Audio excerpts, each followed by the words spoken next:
Kenshin, though impressed, was also deeply unnerved.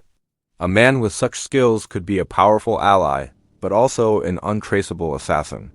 The records state Kenshin believed Danzo's abilities were not human, but the result of sorcery. This fear would follow Danzo. Kenshin, a devoutly religious man, couldn't trust what he couldn't understand. He ordered Danzo to be executed. But how do you kill a ghost? Kato Danzo vanished, slipping through Kenshin's grasp and escaping a death sentence, cementing his reputation as a man beyond ordinary mortals. From the lands of the Wasugi, Danzo traveled south to the domain of another legendary figure, Takeda Shingen, the Tiger of Kai. You would think Shingen, a brilliant and pragmatic strategist, would jump at the chance to employ the man who had so unnerved his enemy. And initially, he did. Shingen was fascinated by Danzo's potential. He hired Danzo not as a frontline warrior, but as an intelligence asset. His mission, to teach espionage and strategy. This is where we get another layer to Danzo's story. He wasn't just a field operative, he was a teacher. He began to train a group of spies for Takeda Shingen, passing on his unique methods. He was essentially helping to build Shingen's intelligence network. One of his students was Kato Danzo Masanobu, who would later become one of Takeda Shingen's most famous and trusted 24 generals. This connection is crucial. It suggests Danzo wasn't just a rogue magician, but a respected, if feared, expert in the field of ninjutsu and strategy. However, the old fears resurfaced. The more Takeda Shingen and his retainers witnessed Danzo's abilities, the more they grew suspicious. Was he truly loyal to the Takeda clan? Or was he a double agent, perhaps still in the employ of Wasugi Kenshin, or worse, working for Oda Nobunaga? The chronicles suggest that Shingen's advisors began to whisper in his ear, planting seeds of doubt. They argued that a man who could so easily deceive their enemies could just as easily deceive them. The same skills that made him valuable also made him a terrifying liability. The breaking point came when Shingen started to suspect Danzo of being a double agent. Whether this suspicion was based on solid evidence or paranoia is lost to history. But in the world of the Sengoku period, suspicion was often as good as a death sentence. Takeda Shingen, ever the cautious leader, turned on his mysterious employee. Once again, Kato Danzo was marked for death. And once again, he was pursued by the forces of one of Japan's most powerful warlords. But this time, the flying Kato couldn't fly far enough. In 1569, the hunt for Kato Danzo came to a brutal end. Takeda's forces, led by a samurai named Tsukiya Masatsugu, finally cornered him. The details of his capture are murky, but the outcome is not. Kato Danzo was executed. The phantom who walked through walls and vanished into thin air was finally brought down by cold, hard steel. But his death is just as mysterious as his life. Why did Takeda Shingen, a man known for his strategic use of shinobi, execute such a valuable asset? The most common theory is the double agent suspicion. But there's another, more intriguing possibility that ties into his reputation as an illusionist.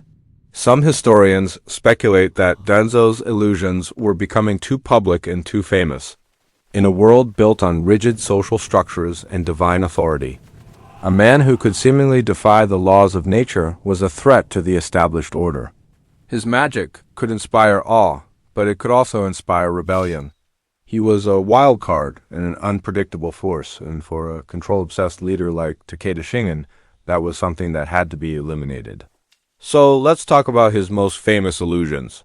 The bull swallowing trick. This is perhaps his most legendary feat. It's said that in front of a crowd, Danzo would make a full-grown bull disappear, seemingly swallowing it whole. How on earth could this be possible? Well, it almost certainly wasn't literal. This was likely a masterful piece of stage magic. Think about it.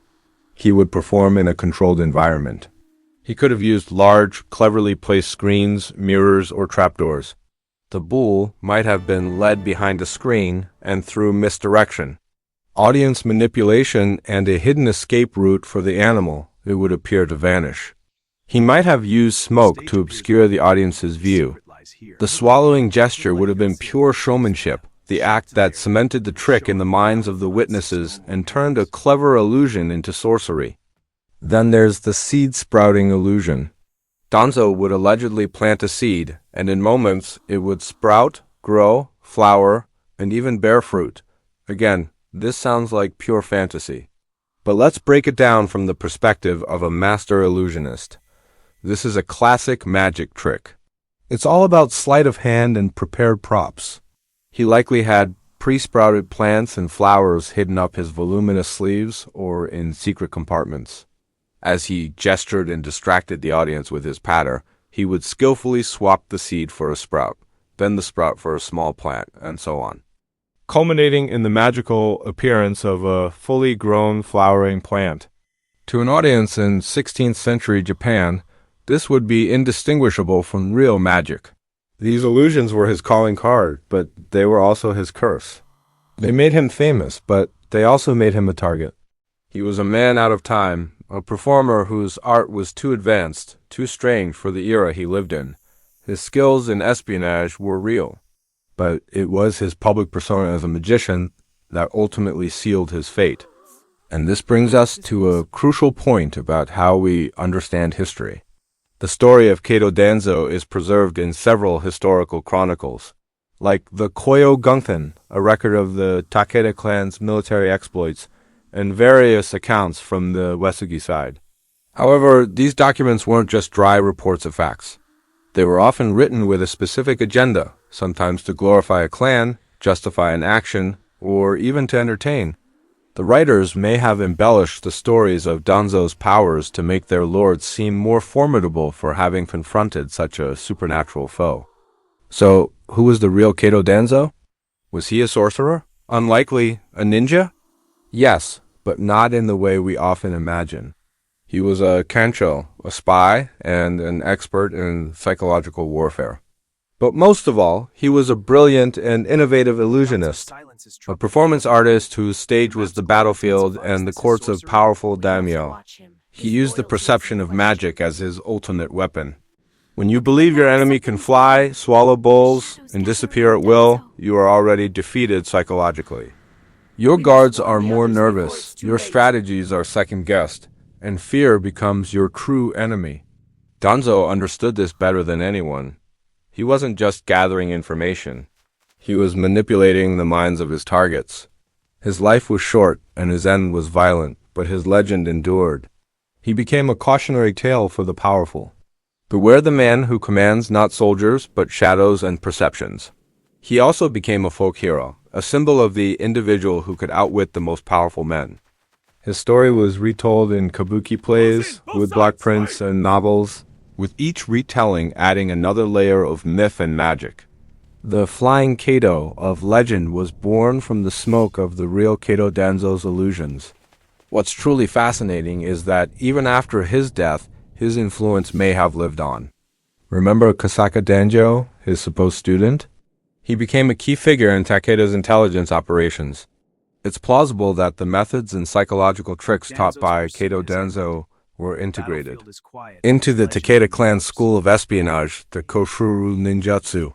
So, in a way, even though Shingen had Danzo executed, his knowledge and techniques may have continued to serve the Takeda clan for years to come. The ghost of Kato Danzo may have haunted the battlefields long after the man himself was gone. In the end, Kato Danzo's story is a perfect example of how history and legend intertwine. He was a real person, a skilled spy in a time of war. But his true genius lay in his ability to create his own myth. He wrapped his real skills in a cloak of the supernatural, making himself larger than life, more terrifying and ultimately unforgettable. He couldn't really fly, but he made the most powerful men in Japan believe he could. And in the 16th century, that was a power far greater than any sword or spear.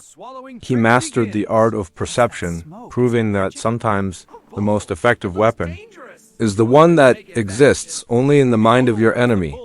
He was a true phantom of the Sengoku period, and his story reminds us that history is not just about what happened, but also about what people believed happened.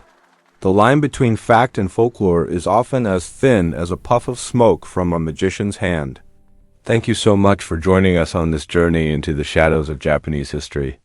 The story of Kato Danzo is a reminder that there are always more layers to uncover, and that the most captivating figures are often the ones who remain the most mysterious. What do you think? Was he a master spy, a brilliant magician, or something more? Let me know your theories in the comments below. If you enjoyed this deep dive, make sure to hit that like button and subscribe for more explorations into forgotten corners of history. We'll see you in the next one.